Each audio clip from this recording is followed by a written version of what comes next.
Noida international airport किसी भी देश को अंतर्राष्ट्रीय स्तर पर जोड़ने के लिए किसी भी देश में एयरपोर्ट होना बहुत जरूरी होता है। वैसे भारत के पास कई एयरपोर्ट है, पर फिर भी भारत की आबादी के अनुसार और बड़े फ्लाइट लैंडिंग एयरपोर्ट सिर्फ भारत में एक या दो है, जिसमें IGI अभी भारत का सबसे बड़ा एयरपोर्ट है, जिसके पास सिर्फ 3 रनवे अवेलेबल है, जिसके कारण कभी कभी कई फ्लाइट्स को डिले भी करना पड़ता है। हालांकि इसे देखते हुए 2001 में उत्तर प्रदेश के चीफ मिनिस्टर श्री राजनाथ सिंह ने नोएडा इंटरनेशनल एयरपोर्ट बनाने की घोषणा भी की थी, पर फंडिंग के कमी के कारण ये प्रोजेक्ट पूरी तरह बंद हो गया था। पर 2018 में इसे दोबारा रीओपन करके इस पर काम शुरू हो गया है, जिसके शुरू होने का डेडलाइन 2024 रखा गया है। और इस एयरपोर्ट के पूरे निर्माण की जिम्मेदारी Yamuna international airport private limited और ज़ूरिक एयरपोर्ट इंटरनेशनल, जो कि स्विट्जरलैंड की कंपनी है, उन्हें दिया गया है। और नोएडा एयरपोर्ट के 6 रनवे तैयार हो जाने के बाद ये एयरपोर्ट एशिया का सबसे बड़ा और दुनिया के सबसे बड़े एयरपोर्ट में से एक होने का खिताब भी हासिल कर लेगा, जो कि 7200 एकड़ में फैला 6 रनवे वाला तीसरा सबसे बड़ा एयरपोर्ट कहलाएगा दुनिया में रनवे के नजरिए से। और इसमें हर साल 5 मिलियन पैसेंजर को हैंडल करने की क्षमता होगी, जिसके लिए 1 लाइक तो बनता है। Number 9, e highway in India. जिस तरीके से आज भारत में पेट्रोल और डीजल के रेट लगातार बढ़ रहे हैं, वो दुनिया के 10 सबसे महंगे पेट्रोल बेचने वाले देशों में आज शामिल हो गया है। वैसे अगर आप जानना चाहते हैं कि वो कौन से 10 ऐसे देश हैं जहां आज सबसे महंगे पेट्रोल मिलते हैं, तो वीडियो का लिंक डिस्क्रिप्शन में मौजूद है। दरअसल महंगे पेट्रोल और डीजल होने के कारण भारत में ट्रांसपोर्टेशन आने वाले समय में और महंगा होगा, जिससे हर चीज उम्मीद से 4 गुना ज्यादा महंगी हो जाएगी, जिसको देखते हुए भारत सरकार ने लॉजिस्टिक को कम करने के लिए ई-हाईवे बनाने का प्लान किया है, जिससे लॉजिस्टिक की लागत में 70% तक की कमी आएगी। और भारत में पहला ई-हाईवे दिल्ली से मुंबई के बीच बनाया जा रहा है, जिसका पहला पार्ट 2022 तक पूरी तरह बन के तैयार होने की संभावना है। और इस हाईवे के लिए भारत सरकार ने एक स्वीडिश कंपनी से हाथ मिलाया है। और जब ये हाईवे बन के तैयार हो जाएगा, इस हाईवे पे चाहे वो बस हो या ट्रक, यहाँ 120 किलोमीटर प्रति घंटे की रफ्तार से इस रोड पे दौड़ पाएगा। हालांकि अन्य इलेक्ट्रिक वाहनों के लिए बैटरी रिचार्ज के लिए अलग अलग लेन भी बनाया जाएगा, जिससे आने वाले समय में भारत में पेट्रोल और डीजल की खपत में काफी कमी देखने को मिल सकती है। नंबर 8, कच्ची दरगाह बीदापुर ब्रिज। ये ब्रिज आने वाले समय में बिहार की शान कहलाएगी, क्योंकि ये ब्रिज बन जाने के बाद भारत का दूसरा सबसे बड़ा वाटर ब्रिज कहलाएगा, जो कि 9.76 किलोमीटर लंबा होगा। वैसे मौजूदा समय में असम के लोहित नदी के ऊपर भूपेन हजारिका सेतु 9.150 किलोमीटर के साथ सबसे लंबा ब्रिज है भारत का। दरअसल इस ब्रिज की शुरुआत अगस्त 2015 में किया गया था, जिसके पूरा हो जाने का अनुमान नवंबर 2022 तक बताया जा रहा है। वैसे इस ब्रिज का शुरू होना बिहार के लिए बहुत जरूरी समझा जा रहा है, क्योंकि ये ब्रिज पटना के कच्ची दरगाह से हाजीपुर के बीदापुर को पूरी तरह गंगा नदी के ऊपर से कनेक्ट करेगा, जिसके टोटल रोड को मिलाकर कुल कंस्ट्रक्शन 13.47 किलोमीटर का होगा। और इसके बन जाने के बाद महात्मा गांधी सेतु का लोड लगभग आधा हो जाएगा, जिसकी मौजूदा समय में हालत बहुत ही खराब है और हर दिन वहाँ गाड़ियों का लंबा जाम लग जाता है। वैसे जो बिहार से हैं वो कमेंट करके जरूर बताइएगा कि क्या ये सच है कि महात्मा गांधी सेतु में 6 से 8 घंटे तक का ट्रैफिक जाम लगता है। दरअसल इस ब्रिज को दुनिया की 2 बेहतरीन कंपनियां बना रही है, L&T कंस्ट्रक्शन और दाइवो ENC, जिसको बनाने की कुल लागत 3115 करोड़ बताई गई है। Number 7, redevelopment of central Vista. इस प्रोजेक्ट के अंदर भारत के कई ऐसे प्रोजेक्ट हैं जिसे रीडेवलप किया जा रहा है, जिसमें एक मौजूदा समय का भारत का संसद भवन भी है, जिसे 1927 में ब्रिटिश शासन में एडविन लुटियंस और हार्बर्ट बेकर द्वारा बनाया गया था, जिसकी सीटिंग कैपेसिटी 790 लोगों की थी। और अब जो संसद भवन बनने जा रहा है वो 1272 सीटिंग कैपेसिटी के साथ होगा, जिसके 888 सीट लोकसभा की और 384 सीट राज्यसभा के लिए रिजर्व रखा गया है, जिसमें कुल 4 फ्लोर होगा और इसकी नींव 10 दिसंबर 2020 को दे दी गई है और उम्मीद जताया जा रहा है कि अक्टूबर 2022 तक ये पूरी तरह बनकर तैयार हो जाएगा, जो कि 1.5 एकड़ में फैला होगा, जिसकी कुल लागत 862 करोड़ की है, जिसके पूरे कंस्ट्रक्शन की जिम्मेदारी टाटा प्रोजेक्ट्स लिमिटेड के पास है और बिमल पटेल द्वारा आर्किटेक्ट किया गया है। वैसे इस प्रोजेक्ट के अंदर कई और बड़े निर्माण हैं, जिसमें central Vista Avenue Rajpath, common central secretariat, central conference centre और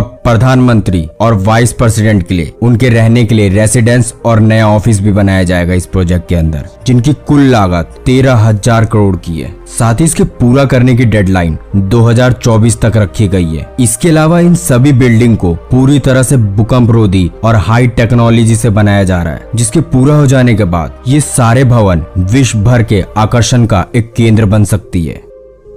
number 6, Indian river interlinking projects. आज भारत में कई राज्य ऐसे हैं जिन्हें हर साल बाढ़ का सामना करना पड़ता है, तो कई राज्य ऐसे हैं जहां पीने का पानी या ठीक से सिंचाई तक का पानी उस राज्य को पूर्ति तक नहीं हो पाता है, जिसको देखते हुए 1999 में श्री अटल बिहारी, जो उस वक्त के प्राइम मिनिस्टर थे, इस योजना को पुनर्जीवित किया और इसको भारत में शुरू करने का आदेश दिया था। पर सरकार बदलते ही इस प्रोजेक्ट पर पूरी रोक लग गई और अब लगभग 20 साल बाद इसे दोबारा शुरू किया गया। और हाल ही में कुछ समय पहले गोदावरी और कृष्णा नदी को लिंक करने में वाटर रिसोर्स मैनेजमेंट सफल रही है। साथ ही इसके अलावा कई और नदियों को जोड़ने का प्लान भी है, जैसे यमुना और साबरमती को राजस्थान से जोड़ने का प्लान है, कोसी को घाघरा से, बूढ़ी गंडक और गंडक को गंगा से। साथ ही इसके अलावा इन सभी नदियों और प्रायद्वीपों को भी जोड़ा जाएगा, जिससे जिस राज्य में पानी की कमी है वहाँ पानी की पूर्ति हो पाए और जो राज्य बाढ़ झेलते हैं हर साल, उन्हें बाढ़ जैसी समस्या आने वाले समय में ना देखनी पड़े। जिसमें 6 इंटरलिंक बिहार से, 20 महाराष्ट्र से, 1 गुजरात से, 3 उड़ीसा से, 2 राजस्थान में, 3 झारखंड में और 1 इंटरलिंकिंग प्रोजेक्ट तमिलनाडु में निर्धारित किया गया है।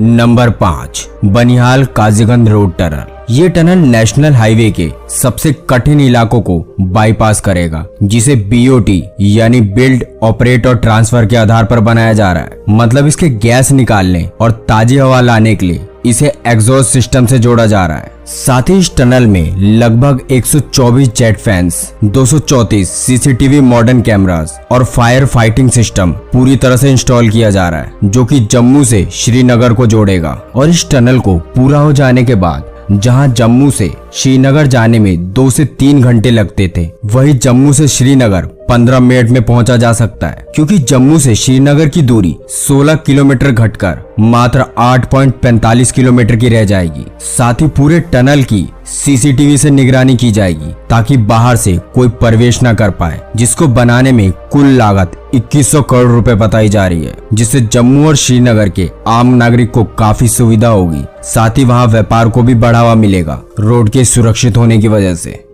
Number 4, electric vehicle industry in India. आज भारत समेत कई बड़े देशों में जिस तरीके से पेट्रोल और डीजल की कीमत लगातार बढ़ रही है, उस हिसाब से आने वाले समय में गाड़ी चलाना काफी मुश्किल हो जाएगा आम लोगों के लिए। हालांकि पेट्रोल की कीमत लगातार बढ़ाना सरकार की एक चाल भी हो सकती है, जिससे आम नागरिक पेट्रोल से बचने के लिए इलेक्ट्रिक व्हीकल खरीदे, क्योंकि केंद्र सरकार ने दुनिया की कई बड़ी कार मैन्युफैक्चरिंग और 2 व्हीलर इलेक्ट्रिक मैन्युफैक्चरिंग के लिए बड़े बड़े उत्पादक करने वालों से हाथ भी मिलाया है। साथ ही कई बड़ी एजेंसियों का दावा है कि भारत आने वाले समय में इलेक्ट्रिक व्हीकल का दुनिया का जेंट प्रोड्यूसर बनेगा, जिसके लिए केंद्र सरकार ने $1.4 बिलियन तक का सब्सिडी की पेशकश भी की है, जिसमें दिल्ली, तमिलनाडु, कर्नाटक, महाराष्ट्र और उत्तराखंड राज्य की सरकार ने इन प्रोजेक्ट्स पे काम भी शुरू कर दिया है। हालांकि सबसे पहले कॉमर्शियल और 2 व्हीलर पर ध्यान दिया जा रहा है। वैसे अगर आप चाहते हैं कि हम इलेक्ट्रिक व्हीकल के फायदे और नुकसान के बारे में आपको विस्तार से बताएं, तो आप हमें कमेंट बॉक्स में अपनी राय दे सकते हैं। वैसे CEW यानी सेंट्रल ऑफ एनर्जी फाइनेंस के मुताबिक एक अनुमान है कि साल 2030 तक $206 बिलियन का मार्केट शेयर इलेक्ट्रिक व्हीकल वाला बाजार बन सकता है Bharat.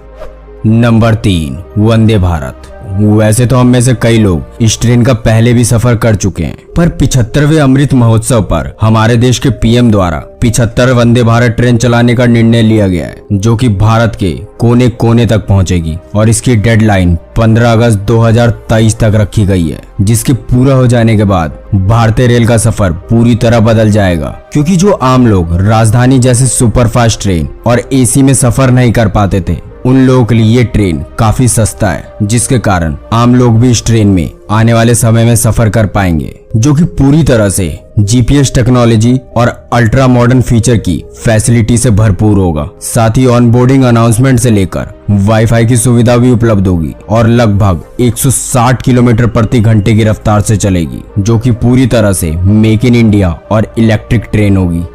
Number 2, metro city in India. जिस तरह से आज हर बड़े शहर में ट्रैफिक इतनी तेजी से बढ़ रहा है, वो एक बहुत गंभीर समस्या बन गई है। उसी ट्रैफिक को कम करने और ईंधन बचाने, साथ ही अपने इन्वायरमेंट को एयर पोल्यूशन से हो रहे नुकसान के कारण जिस तेजी से हर चीज को आने वाले समय में इलेक्ट्रिक वाहनों में बदलने का पूरा प्लान है, उसी प्लान का एक हिस्सा ये भी है। क्योंकि आज भारत में कई ऐसे शहर हैं जहां लोग काफी जल्दबाजी में होते हैं, जिसके कारण काफी रोड एक्सीडेंट भी हो रहे हैं और कई आंकड़ों के अनुसार भारत में लगभग 415 लोगों की जान हर रोज रोड एक्सीडेंट में चली जाती है। जिसको देखते हुए केंद्र सरकार ने हर बड़े शहर में मेट्रो लाइन की हरी झंडी दे दी है। वैसे 18 शहरों में तो पहले से ही मंजूरी थी, जिसमें से 13 शहरों में आज मेट्रो दौड़ भी रही है। पर हाल ही में पीएम नरेंद्र मोदी ने 2025 तक कुल 25 भारतीय शहरों में मेट्रो सर्विस का बजट पास कर दिया है, जिसमें आगरा, मेरठ, कानपुर, अहमदाबाद, कोची, पुणे और पटना समेत कई अन्य शहर भी शामिल हैं, जहां नई मेट्रो लाइन बिछाई जाएगी, जिससे बड़े शहरों का ट्रैफिक कम हो जाएगा और इसके पूरा करने का डेडलाइन सरकार द्वारा अगस्त 2025 तक रखा गया है। Number 1, skyway project. वैसे तो ये प्रोजेक्ट अभी भारत के एक सपना पूरे होने जैसा है। दरअसल इस प्रोजेक्ट को स्काईवे ग्रुप द्वारा भारत में पूरा किया जा रहा है, जो कि जर्मनी की एक कंपनी है, जिसमें भारत ने 5800 करोड़ रुपए का निवेश किया है। जिसके पहले फेज की शुरुआत धोनी के शहर रांची से होगी, जो कि 16 किलोमीटर का नेटवर्क होगा और रांची से जमशेदपुर 125 किलोमीटर के टोटल नेटवर्क पर इसका निर्माण किया जाएगा, जो कि 40 से लेके 500 किलोमीटर प्रति घंटे की रफ्तार से चलेगी। वैसे इस प्रोजेक्ट को ऐसी टेक्नोलॉजी से बनाया जा रहा है जिससे इस पे चलने वाली कोई भी ट्रेन कभी डिरेल नहीं हो सकती। हालांकि सबसे हैरान करने वाली बात यह है कि इस प्रोजेक्ट के तहत एक ही लाइन पर ऊपर होगी पैसेंजर ट्रेन और नीचे होगी कार्गो। हालांकि अभी इसकी कोई फाइनल डेडलाइन सामने नहीं आई है, पर हम तो इस टेक्नोलॉजी को भारत में जल्दी से जल्दी देखना चाहते हैं। वैसे दोस्तों, आपकी क्या राय है इन प्रोजेक्ट्स को लेकर, आप हमें कमेंट करके जरूर बताइएगा। तो फिलहाल के लिए बस, वीडियो अच्छी लगी तो वीडियो को लाइक करके चैनल को सब्सक्राइब जरूर कर लें। फिर मिलते हैं एक और इन्फॉर्मेटिव वीडियो के साथ। तब तक के लिए जय हिंद, जय भारत।